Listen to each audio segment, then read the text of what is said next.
अल्हम्दुलिल्लाहि वहदह वस्सलातु वस्सलामु अला मन ला नबिय्य बअदह अम्मा बअदु फ़अऊज़ु बिल्लाहि मिनश शैतानिर रजीम बिस्मिल्लाहिर रहमानिर रहीम।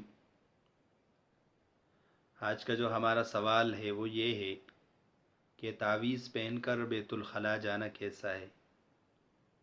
अल्लाह ताला का फरमान है, वमन युअज़्ज़िम शआइरल्लाहि फ़इन्नहा मिन तक़वल क़ुलूब।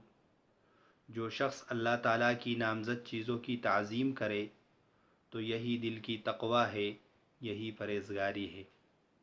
तावीज़ पहनकर बैतुल खला जाने की तफसील ये है कि अगर तावीज़ किसी कपड़े वग़ैरह में बंद हो, जिसमें उस तावीज़ के जो अल्फाज है, जो लिखे हुए कलिमात है, वो नज़र न आ रहे हो, तो ऐसी तावीज़ पहनकर बैतुल खला जाना अगरचे जायज़ है, लेकिन बेहतर और औला ये है कि आदमी तावीज़ के साथ बैतुल खला में न जाए। अगरचे उसके अल्फाज छुपे हुए हो, उसके अल्फाज नज़र न आ रहे हों, तो शरअन जाना अगरचे जायज़ है इसके साथ, लेकिन ये तक़वा के ख़िलाफ़ है।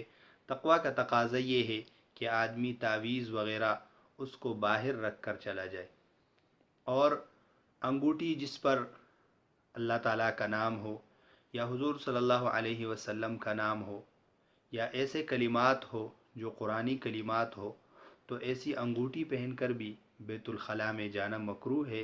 इससे बचना चाहिए और इस बात का एहतियात करें कि जब आप बैतुल खला में जाए तो आपके हाथ पर या गले में जो तावीज़ वग़ैरह है उसको रख कर जाए।